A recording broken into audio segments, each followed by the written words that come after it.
The destructive measures of the Federal Reserve. After March 1964, silver certificates were no longer convertible to silver dollars, and in March 1968, near the conclusion of the Johnson administration, silver backing of the dollar was removed. On the 1929 series of notes, it read, "Redeemable in gold on demand at the United States Treasury, or in gold or lawful money at any Federal Reserve Bank."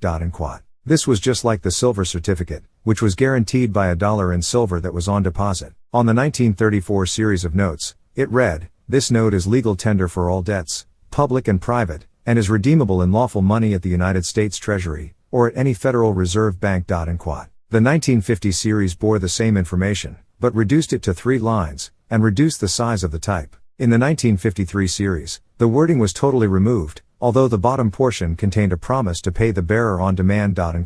However, in 1963, even that message was removed, and our dollars became nothing more than worthless pieces of paper because they no longer met the legal requirements of a note, which meant it had to list an issuing bank, an amount payable, a payee or bearer, and a time for payment, which was on demand. Since 1933, the Reserve has been printing too much money, compared to the declining gross national product, GNP. The GNP is the accumulated values of services and goods produced in the country. If the GNP is 4%, then the money produced should only be about 5 to 6%, thus ensuring enough money to keep the goods produced by the GNP in circulation. Additional social services, which are promised during election year rhetoric to gain votes, increase the federal budget, so more money is printed. Then the government will cut the budget, establish wage and price controls. The extra money in circulation decreases the value of the dollar, and prices go up. Simply put, too much money in circulation causes inflation, and that is what the Reserve is doing, purposely printing too much money in order to destroy the economy. On the other hand, if they would stop printing money, our economy would collapse. The Reserve is responsible for setting the interest rate that member banks can borrow from the Reserve, thus controlling the interest rates of the entire country. So, what it boils down to, is that the Federal Reserve determines the amount of money needed, which is created by the international bankers out of nothing. Besides the face value, they charge the government 3C/ to produce each bill. The federal government pays the Reserve in bonds, which are also printed by the Reserve, and then pay the bonds off at a high rate of interest. That interest will very soon become the largest item in the federal budget. William McChesney Martin, a member of the Council on Foreign Relations, CFR, and chairman of the Federal Reserve, FED, during the New Frontier years of the Kennedy administration, testified to the Federal Banking Committee that the value of the dollar was being scientifically brought down each year by 3 to 3.5% in order to allow wages to go up. The reasoning behind this was that the people were being made to think that they were getting more, when in fact they were actually getting less. The Congress has also contributed to this process by approving federal budgets, year after year, which requires the printing of more money to finance the debt, which, by the end of 2003, was over $6.9 trillion, $6.9 trillion. When Wilson was president, the debt was about $1 billion, and in 1974, the debt was about $1 trillion. In 1937, Representative Charles G. Binderup of Nebraska, realizing the consequences of the Federal Reserve System, called for the government to buy all the stock, and to create a new board controlled by Congress to regulate the value of the currency and the volume of bank deposits, thus eliminating the Fed's independence. He was defeated for re-election. Others have also tried to introduce various bills to control the Federal Reserve. Rep. Goldborough, 1935, Representative Jerry Voorhis of California, 1940, 1943, Senator M. Logan of Kentucky, and Representative Usher L. Burdick of North Dakota. Representative Wright Patman of Texas, who was the House Banking Chairman until 1975, said in 1952, "In fact, there has never been an independent audit of either the 12 banks of the Federal Reserve Board that has been filed with the Congress. For 40 years the system, while freely using the money of the government, has not made a proper accounting." Patman said that the Federal Open Market Committee, who, in addition to the Board of Governors, decide the country's monetary policy, is one of the most secret societies. These 12 men decide what happens in the economy. In making decisions they check with no one, not the President, not the Congress, not the people. Patman also said, "In the United States we have, in effect, 2 governments. We have the duly constituted government. Then we have an independent, uncontrolled and uncoordinated government in the Federal Reserve System, operating the money powers which are reserved to Congress by the Constitution." During his career, Patman has sought to force the Fed to allow an independent audit, lessen the influence of the large banks, shorten the terms of the Fed governors, expose it to regular congressional review just like any other federal agency, and to have only officials nominated by the President and confirmed by Congress to be on the Federal Open Market Committee. In 1967, Patman tried to have them audited, and on January 22, 1971, introduced H.R. 11, which would have altered its organization, diminishing much of its power. He was later removed from the chairmanship of the House Banking and Currency Committee, which he held for years. On January 22, 1971, Representative John R. Rarick of Louisiana introduced H.R. 351, to vest in the government of the United States the full, absolute, complete, and unconditional ownership of the 12 Federal Reserve Banks. He said, "The Federal Reserve is not an agency of government. It is a private banking monopoly."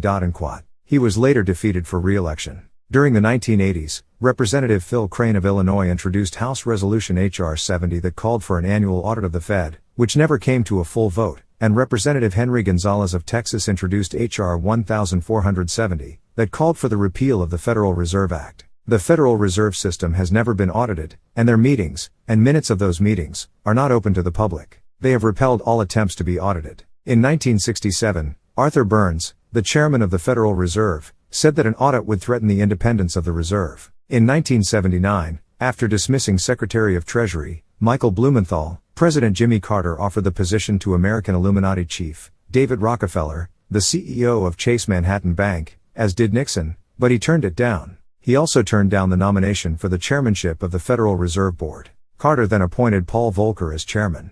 Volcker graduated from Princeton with a degree in economics, and from Harvard, with a degree in public administration. He was an economist with the Federal Reserve Bank of New York, 1952-57, worked at the Chase Manhattan Bank, 1957-61, was with the U.S. Treasury Department, 1961-65, Deputy Undersecretary for Monetary Affairs, 1963-65, Undersecretary for Monetary Affairs, 1969-74, and President of the New York Federal Reserve Bank, 1975-79. In the Nixon administration, as the Undersecretary for Monetary Policy and International Affairs, the executive branch official who works most closely with the Federal Reserve, he and Treasury Secretary John Connally helped formulate the policy that took us off the gold standard in 1971, because of the dwindling gold reserves at Fort Knox. Volcker was chosen because he was the candidate of Wall Street.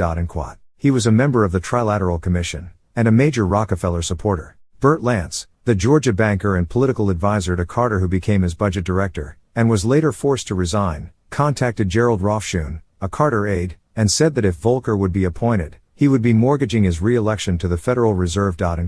Lance predicted that he would bring high interest rates and high unemployment. He was confirmed by the Senate Banking Committee in August, 1979, replacing Arthur Burns, an Austrian-born economist who was a CFR member with close ties to the Rockefellers. Volcker was against a gold-backed dollar, and gold being used as a form of currency. He attempted to tighten the money situation in order to curb the 10% annual growth in the money supply, and to ease the pressure of loan demand. The result was a dramatic increase in interest rates, which climbed to 13.5% by September, 1979, and then soared to 21.5% by December, 1980. Conjecture could dictate that this economic decline was purposely engineered to cause the political decline of Carter. In response to the rising interest rates, Carter said, "As you well know, I don't have control over the Fed, none at all. It's carefully isolated from any influence by the President or the Congress. This has been done for many generations and I think it's a wise thing to do." Even though inflation had skyrocketed to all-time highs, Reagan kept Volcker on. It was Volcker who started the collapse of the U.S. economy. During the 1970s, many banks had left the Federal Reserve, and in December, 1979, Volcker told the House Banking Committee that 300 banks with deposits of $18.4 billion have quit the Fed within the past 4.5 years, and that another 575 of the remaining 5,480 member banks, with deposits of $70 billion, had indicated that they intended to withdraw. He said that this would curtail their control over the money supply, and that led Congress, in 1980, to pass the Monetary Control Act, which gave the Federal Reserve control of all banking institutions, regardless if they are members or not. Alan Greenspan, who became the chairman of the Federal Reserve Board in 1987, is a member of the Council of Foreign Relations. He has a bachelor's and master's degree, and a doctorate in economics from New York University. He met Ayn Rand, the author of Atlas Shrugged, in 1952, and they became friends. It is from her that he learned that capitalism is not only efficient and practical, but also moral. In February, 1995, the seventh increase in the interest rate, within the period of a year, took place. This put Greenspan in the limelight, as well as the Federal Reserve. It was very interesting how the media spin doctors churned out information that totally skirted the issue concerning the Fed's actual role in controlling our economy. In the mid-1970s, paper 447, Article 3, from the World Bank, said that the world economy would be fairly stable until 1980, when it would begin falling, in domino fashion. On October 29, 1975, the Wall Street Journal printed a comment by H. Johannes Witteveen, managing director of the United Nations International Monetary Fund, that the IMF ought to evolve into a world central bank, to prevent inflation. Dr. H. A. Merklein, director of the International Institute University in Irving, Texas, wrote in World Oil, 1976 that he projected that the federal government could only hold out till the end of 1981. Dow Theory Letters Incorporated reported that by 1982, the cost of dealing with the national debt would eat up all the government tax money available. The Robbins Report of January 15, 1978, said, if Carter introduces Bancor, which will be the yielding of our dollar to the ECU, European Currency Unit, this is what will happen.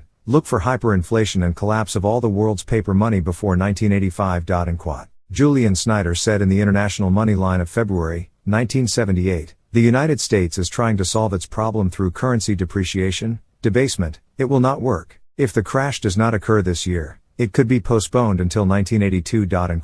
On March 13, 1979, while meeting at Strasbourg, France, the Parliament of Europe, which governs the European Economic Community, Common Market, oversaw the establishment of a new European money system. Known as the ECU, it was backed by 20% of the participating countries' gold reserves, about 3,150 tons. What little strength our dollar had, came from the fact that all nations buying oil from OPEC had to use US dollars. Then came the word in March, 1980, from Arab diplomatic sources at the United Nations that the Chase Manhattan Bank was making plans to drop the dollar in lieu of the ECU. Dr. Franz Pick, a well-known authority on world currency, said in December, 1979, in the Silver and Gold Report, the most serious problem we face today is the debasement of our currency by the government. The government will continue to debase the dollar until, within 12 to 24 months it will shrink to 1 cent, at which time Washington will be forced to create the new hard currency. A currency reform is nothing but a fancy name for state bankruptcy. A currency reform completes the expropriation of all kinds of savings. It will wipe out all public and private bonds, most pensions, all annuities, and all endowments.